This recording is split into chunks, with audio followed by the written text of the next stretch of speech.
خوف کرنا، خدا کا خوف کرنا میرے اصحاب کے بارے میں. فمن احبہم فبحبی احبہم، جو ان سے محبت کرے گا تو حقیقت میں مجھ سے محبت کی بنیاد پہ محبت کرے گا. ومن ابغضہم فببغضی ابغضہم، اور جن سے بغض اور نفرت رکھے گا تو ان سے نہیں، پہلے مجھ سے بغض اور نفرت رکھے گا پھر ان کی طرف جاتا ہے. تو یہ کہنا کہ اصحاب و آل کا بغض یہ رسول کریم ہی کا حقیقت میں بغض ہے تو یہ فرمان مصطفیٰ کے مطابق ہے. اور یہ کہنا کہ اصحاب رسول کی محبت اور اولاد رسول کی محبت یہ رسول اللہ کی محبت ہے تو یہ بھی حضور علیہ السلام کے فرمان ہی کی عکاسی ہے، یہ ایک خیالی نظریہ نہیں ہے. سبحان اللہ، سبحان اللہ، ماشاءاللہ. آگے سوال کی طرف چلتے ہیں. عقیدہ کی جڑ تو توحید ہے، اگر توحید کا تصور صحیح ہو تو پورا ایمان مضبوط رہتا ہے، اور اگر اس میں خلل آ جائے تو بنیادیں ہی کمزور ہو جاتی ہیں، لہٰذا توحید کے مسئلے میں وضاحت ضروری ہے. میں چاہوں گا کہ توحید کے بارے میں اہل سنت و جماعت کا عقیدہ کیا ہے، اس بارے میں ارشاد فرمائیے. جی بہت اچھا سوال ہے.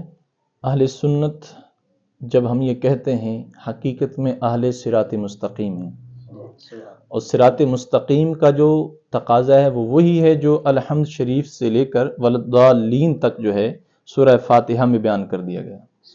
الحمدللہ رب العالمین، اس میں کہہ دیا گیا کہ جب تمام جہان والوں کا پروردگار، پالنے والا، پیدا کرنے والا رب تعالی ہے، اللہ جل مجدہ الکریم ہے، تو تمام تعریف اور ثنا کا اولین مستحق بھی اسی کی ذات ہے. الرحمن الرحیم، رحمان الرحیم وہ ہے. مالک یوم الدین، روز جزا کا مالک اور مختار کل وہ ہے. قیامت کے دن کسی کا کوئی حق اور کوئی اختیار اللہ کے اذن کے بغیر ہم تسلیم نہیں کرتے. یہیں سے یہ عقدہ ہم سارے اس سوال کا جواب ہم سورہ فاتحہ سے اگر دے دیں تو یہ مستند ترین ہوگا. جب ہم نے یہ کہہ دیا کہ مالک یوم الدین، تو اب اس بنیاد پہ اگر کوئی کہتا ہے کہ تم تو اللہ کے مقابلے میں رسول اللہ کو جو ہے وہ شفاعت کا منصب دے کر یہ کہنا چاہتے ہو کہ خدا جس کو پکڑے چھڑائے محمد کا پکڑا چھڑا کوئی نہیں سکتا، تو اس کا مطلب یہ ہے کہ تم نے رسول اللہ کو اللہ کے مقابل اور متوازی کھڑا کر دیا ہے، اور حتیٰ کہ اللہ سے بھی بڑھا دیا ہے کہ اللہ کا پکڑا ہوا محمد چھڑا لیں گے، اور محمد جسے پکڑیں گے اللہ میں وہ طاقت اور قدرت نہیں ہے کہ اسے محمد کریم صلی اللہ علیہ وسلم سے چھڑا پائیں. تو یہ تو شرکیہ نظریہ ہے. تو ہم نے یہیں سے اس کا جواب دے دیا. جب ہم یہ کہہ رہے ہیں کہ مالک یوم الدین، کہ روز جزا کا مالک اللہ ہے، مختار کل وہ ہے، لمن الملک اليوم للہ الواحد القہار، قرآن نے کہہ دیا صراحتاً کہ قیامت کے دن کس کی بادشاہی ہے، ایک اللہ واحد قہار ہی کی تو ہے. تو اب پھر یہ کہنا کہ شفاعت مصطفیٰ کا نظریہ یہ تو الوہیت اور اختیار خداوندی کے نظریے کے متوازی نظریہ ہے، یہ انتہائی حماقت ہے. جب شفاعت کا مطلب یہ ہے کہ اذن باری تعالی، شفاعت کا معنی ہے اللہ کی اجازت سے گناہگاروں کی سفارش پیش کرنا، اور پھر یہ کہتے نہ رہنا کہ مالک یوم الدین بھی اللہ تعالیٰ ہے. تو پھر اس پہ صاف نقطہ یہ پیدا ہو جائے گا کہ قیامت کا حقیقی مالک اور حقیقی بادشاہ اور متصرف کل مطلق العنان جو ہے وہ اللہ وحدہ لا شریک کی ذات ہے. اس کی اذن کے بغیر کوئی مخلوق، چاہے نبی ہو، چاہے ولی ہو، چاہے رسول ہو، کوئی بھی ہو، وہ کسی امر کا مختار اور متصرف نہیں ہے. شفاعت کا تعلق قرآن کریم نے جہاں شفاعت کی نفی کی مخلوق سے، اور اسی نظریے کو اٹھا کر جب منکرین شفاعت نے ہم پر الزام دیا تو ہم نے اگلی ہی جو ہے نا وہ جملے کی اگلے الفاظ سے اس نظریے کی تائید بھی پیش کی اور ان کے مخالف نظریے کی تردید بھی پیش کی کہ من ذا الذی یشفع عندہ، کون وہ ذات ہے جو اللہ کے حضور شفاعت کر جائے. اس حصے کو لے کر انہوں نے شفاعت کا انکار کیا تو ہم نے کہا الا باذنہ ہی بھی تو ہے. بے شک، سبحان اللہ.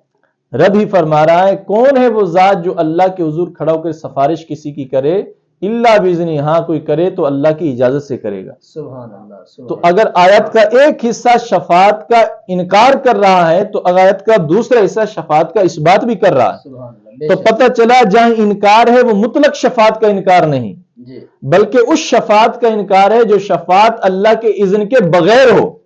کہ کوئی اللہ کے اذن کے بغیر شفاعت کرنے کا اختیار رکھے تو قرآن کہتا ہے ایسی کوئی ذات کائنات میں نہیں ہے. اور جہاں شفاعت کا اقرار و اس بات ہے تو اس سے مراد یہ ہے کہ وہ شفاعت اور وہ اذن جی سفارش کا جی مراد ہے جو اللہ تعالیٰ اپنے بندگان کو دے گا. بے شک اجازت دے گا بے شک. تو یہاں سے ہم یہ کہہ دیتے ہیں کہ قیامت کا مالک کل جو ہے وہ صرف اللہ تعالیٰ ہے. بے شک مالک یوم الدین ایاک نعبد و ایاک نستعین. بے شک ہم صرف خاص اللہ سبحانہ و تعالیٰ کو معبود حق مانتے ہیں بے شک. اور استعانت کا حقدار اور اولین جو ہے وہ ماخذ اور مصدر وہ بھی اللہ سبحانہ و تعالیٰ کی ذات کو مانتے ہیں کہ مدد جو بھی آتی ہے اللہ کی اذن سے آتی ہے، اللہ کے حکم سے آتی ہے. اللہ کے بغیر نہ تو کوئی عبادت کا حقدار ہے نہ ہی کوئی اس بات کا حقدار ہے کہ اس سے مدد لی جائے اور اسے مصیبت کے وقت پکارا جائے. جی اب یہاں پر جو اہل سنت پہ اعتراض دور حاضر میں کیا جاتا ہے وہ یہ ہے کہ یہ تو قبروں کو سجدہ کرتے ہیں، اللہ یہ تو پیروں کو سجدہ کرتے ہیں، جی تو یہ تو مشرک ہیں اس لیے کہ یہ تو عبادت غیر اللہ کر رہے ہیں. جی اسی طرح یہ تو یا رسول اللہ مدد کہتے ہیں، یا علی مدد اور علی مشکل کشا کہتے ہیں، یا غوث اعظم شیئا للہ کہہ کر حضرت پیران پیر سے مدد مانگتے ہیں، تو یہ تو مشرک ہیں. کہ قرآن کریم نے جو توحید کے بنیادی امور بیان کیے ہیں کہ عبادت کا حقدار صرف اللہ تعالیٰ اور استعانت کا حقدار بھی صرف اللہ تعالیٰ، تو پھر یہ کیوں کر غیر اللہ سے مدد مانگ کر اور عبادت کر کر اہل توحید کہلا سکتے ہیں. تو یہ جو بنیادی اعتراض ہے تو یہ بھی حماقت پہ مبنی ہے. نظریہ ہمیشہ اصول سے لیا جاتا ہے یا اس مذہب کے ان دیوانوں سے لیا جاتا ہے جو اس کی اساسی حیثیت کو اجاگر کرتے ہیں. بے شک اہل سنت کی کسی کتاب میں یہ نہیں لکھا کہ اللہ کے سوا اور بھی کوئی عبادت کا حقدار ہے. بے شک ایسے ہی. اہل سنت کی کسی کتاب میں یہ نہیں لکھا کہ حقیقتاً مددگار اللہ کے سوا کوئی اور بھی ہے. بے شک بلکہ جواب کیا ہے؟ جواب صاف ظاہر ہے کہ ہم یہ کہتے ہیں کہ اگر کوئی کسی کو سجدہ کرتا ہے، سجدہ ہر صورت میں حرام ہے، بے شک بے شک بہت بڑا. ہر صورت میں حرام ہے، جی بالکل. بلا تفصیل حرام ہے. جی اگر تفصیل میں جاؤ تو پھر اس سے ایک اگلا سیٹ اپ بھی نکلے گا، پھر یہ سجدہ کفر بھی بنتا ہے. بے شک. مطلقاً سجدہ غیر اللہ کے لیے حرام ہے، جی چاہے وہ عبادت کی نیت سے کرتا ہے چاہے تعظیم کی. تعظیم کی نیت سے کرتا ہے، ہر صورت میں حرام ہے. ہاں اگر عبادت کی نیت ہوگی تو حرام کے ساتھ ساتھ شرک بھی ہے، کفر بھی ہے، ارتداد بھی ہے، بے شک بے شک. اسلام سے ہی خارج کرتا ہے. جی بالکل ایسے ہی. تو نہ کوئی پیر سجدے کا مستحق ہے جی نہ کوئی صاحب مزار سجدے کا مستحق ہے، جی بلکہ ہم نے تو احتیاطی پہلو یہ لیا جی کہ امام اہل سنت امام احمد رضا خان رحمۃ اللہ علیہ نے فرمایا اگر کوئی صاحب مزار ہے اور اس کے مزار پہ حاضری دینا چاہتا ہے جی تو بندے کو چاہیے پیروں کی جانب سے جائے جی اور بائیں جانب کھڑا ہو کر قبلہ رخ جو ہے وہ منہ کر لے، اپنا قبلہ رخ جو ہے پیٹھ کرے اور قبر کی طرف منہ کرے اور 4 ہاتھ کے فاصلے پہ دور ہٹ کے کھڑا ہو، جی بے شک. وہیں سے فاتحہ کرے، جی دعا کرے اللہ تعالیٰ سے. بے شک. یاد رکھیے ہم قبر والے سے دعا کے قائل نہیں ہیں. جی جو قبر والے سے کہے کہ فلاں تو میری یہ کام کر دے، میری یہ مشکل حل کر دے، ہمارا یہ نظریہ ہے کہ ایسا کہنے والا وہ حرام کار ہے، جی حرام کر رہا ہے. اور اگر انہی کو اللہ کے مقابلے میں مشکل کشا مان کے کہہ رہا ہے اور انہیں اس درجے کا مان کے کہہ رہا ہے کہ یہ اللہ چاہے نہ چاہے میری مشکل حل کرنے پہ بھی قادر ہے، تو ہم کہتے ہیں یہ مشرک بھی ہے. بے شک ایسے ہی. فتاوی عزیزی میں حضرت سیدنا شاہ عبد العزیز محدث دہلوی رحمۃ اللہ علیہ نے فرمایا کہ اگر کوئی شخص فلاں سے کہتا ہے کہ میری یہ مدد حل کر دے جی قبر والے سے، جی تو کہا یہ شرک ہے. بے شک. کیا بات ہے. کیا کیا یہ کہنا اس کا شرک ہے. اب اگر اس نے کہا ہے اس کو حقیقی مددگار تسلیم کر کے تو پھر کہنے کے ساتھ ساتھ وہ خود بھی مشرک ہے. بے شک. کیا بات ہے. اور اگر نظریہ تو یہ تھا کہ مدد تو اللہ کرتا ہے لیکن یہ بھی پھر میری مدد کرے گا، تو ہم اسے یہ تو نہیں کہیں گے یہ مشرک ہوا، لیکن اس کا یہ کہنا ضرور شرک ہے، اس سے اسے توبہ کرنی چاہیے. کیا بات ہے. اس کا یہ فعل شرکیہ ہے، بے شک. کیا بات ہے. بہت خوب. یہ عبادت اصنام سے تشبیہ رکھتا ہے. جی تو اس لیے اہل سنت کا 2 ٹوک نظریہ ہے، چاہے مزار پہ مانگے، جی چاہے گھر میں مانگے، چاہے مسجد میں مانگے، جی ہمیشہ مانگنے کا جو تعلق ہے وہ اللہ تعالیٰ کی ذات سے. بے شک. الدعاء مخ العبادہ، دعا عبادت نہیں، عبادت کا مغز ہے. اور عبادت کا حقدار معبود ہوتا ہے. جب معبود اللہ کے سوا کوئی نہیں ہے تو پھر عبادت کا مرجع اور عبادت کا حقدار اور دعا کا مرجع دعا کا حقدار بھی صرف اللہ سبحانہ و تعالی. اس کے مقابلے میں جہاں استعانت کا مسئلہ ہے تو ہم نے اسے بارہا اجاگر بھی کیا. استعانت کا معنی ہے کسی سے مدد لینا, زندہ سے مدد لینا, مردہ سے مدد لینا. اب جو ہمارے مخالف لوگ ہیں وہ اس بات کے ضرور قائل ہیں کہ اللہ کے غیر سے مدد لی جا سکتی ہے, لیکن وہ کہتے ہیں زندہ سے لی جا سکتی ہے, مردہ سے لینا شرک ہے. ہم کہتے ہیں اچھا جو زندہ سے مدد لیتے ہو تو پھر تم قرآن کا خلاف نہیں کر رہے. یہ تو تم بھی کہتے ہو ایاک نعبد و ایاک نستعین, اے اللہ ہم تجھ سے ہی مدد مانگتے ہیں, تیری ہی عبادت کرتے ہیں. تو پھر اگر زندہ سے مدد مانگنا تمہارے نزدیک جائز ہے تو پھر کم از کم زندہ سے مدد مانگنے میں تو تم بھی مشرک ہوئے. بے شک ایسے ہی کوئی بات نہیں. اگر غیر اللہ سے مدد لینا شرک ہے تو ایک لحاظ سے تو تم بھی مشرک ہوئے. کہتے ہیں نہیں جی ہم زندوں سے مدد لیتے ہیں اس لیے کہ اس کے بغیر گزارا نہیں ہے, چارہ نہیں ہے. تو ہم نے کہا ٹھیک ہے, جو اللہ تعالی مدد کرنے پہ قادر ہے زندوں کے ذریعے, پہلے تو یہ بات طے کر لینی چاہیے جو زندہ مدد کرتے ہیں یہ اپنی ذاتی بنیاد پہ کرتے ہیں یا اللہ کی دی ہوئی قدرت سے کرتے ہیں. زندوں کی مدد ان کی اپنی مدد ہے یا اللہ کی دی ہوئی مدد ہے, یا حقیقت میں مددگار یہ ہیں یا حقیقی مددگار اللہ ہے جو انہیں اسباب بنا کر تمہاری مدد کر رہا ہے. تو یہاں وہ ضرور کہیں گے کہ نہیں حقیقت میں مددگار اللہ ہی ہے, زندوں کو تو اس نے وسیلہ بنایا ہے مدد کا. تو ہم نے کہا اچھا ان اللہ علی کل شیء قدیر پہ ایمان ہے کہ اللہ ہر چیز پہ قادر ہے اور اس کی قدرت مطلقہ کا بھی تم اقرار کرتے ہو کہ نہیں کرتے.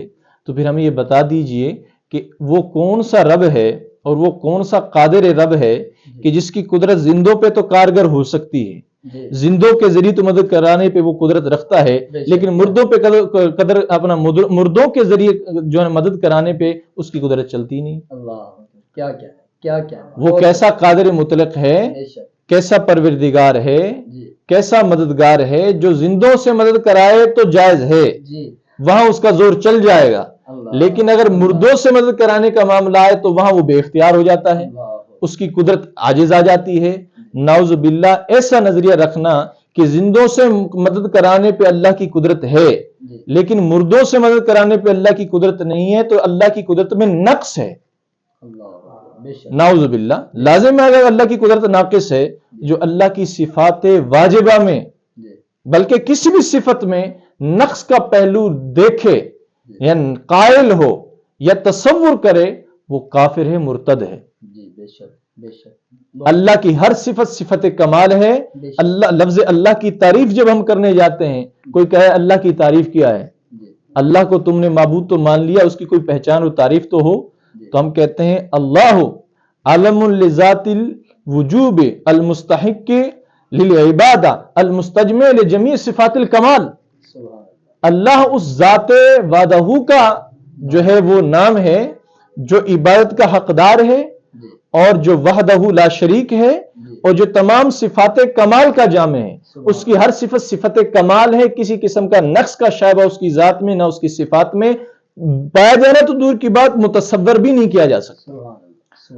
تو یہاں پہ ہم پھر یہ کہہ دیں گے کہ اگر تم زندوں کے ذریعے اللہ کی قدرت مانتے ہو کہ وہ مدد کرا سکتا ہے تو پھر ہم یہ کہتے ہیں نہیں ہمارا رب تو قادر مطلق ہے اور اس کی قدرت قدرت کاملہ ہے.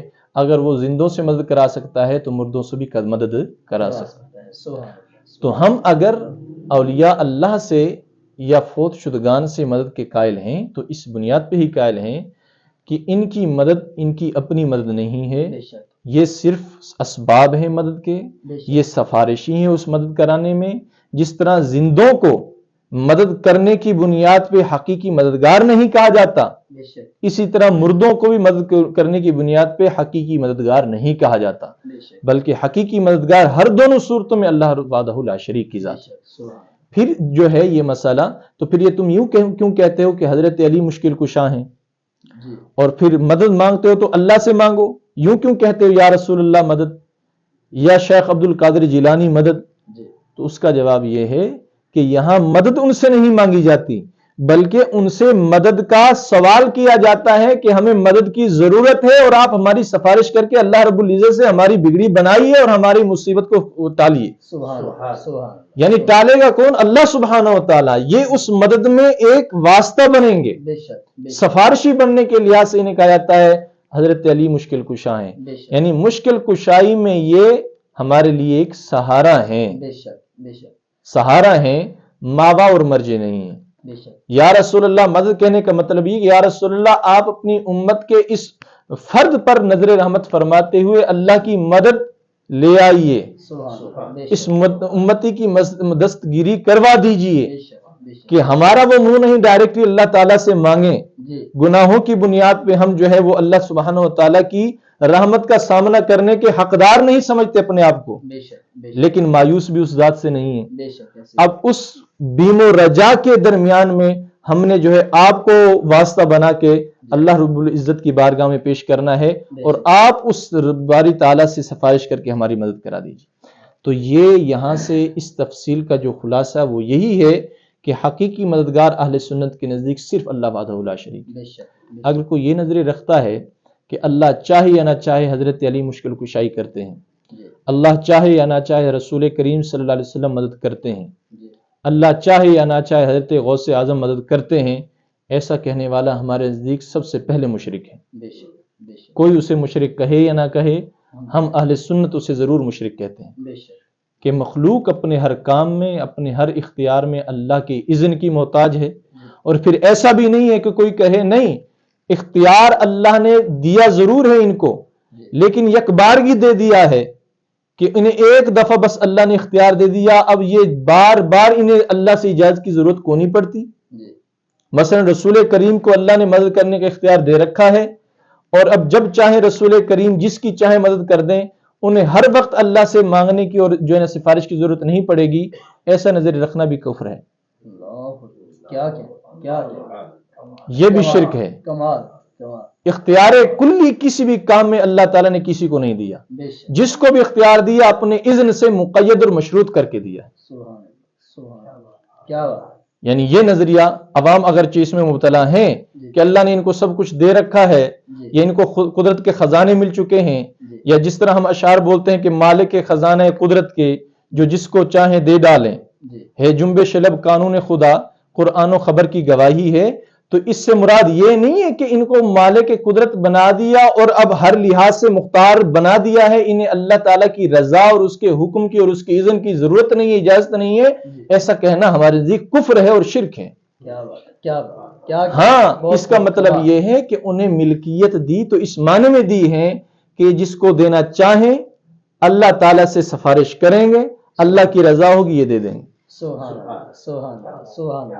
ایسا نہیں ہے کہ وہ مطلق العنان ہو جائیں، انہیں ہر کام میں اب پوچھنے کی ضرورت نہ ہو، بس ایک دفعہ پوچھ لیا، ایک دفعہ اختیار مل گیا، اب سدا بہار ان کو جو ہے نا یہ آفر مل گئی ہے، جس کو جائیں جو دیتے رہیں. ایسا نظریہ ہمارے نزدیک اولین کفر ہے. بلکہ مخلوق اپنے ہر کام میں، ہر لمحے میں، ہر نئے وقت میں، اپنے ہر نئے امر میں اللہ تعالیٰ کے اذن کی محتاج ہے، محتاج تھی، محتاج رہے گی. بے شک ایسے ہی بہت. اچھا، اسی حوالے میں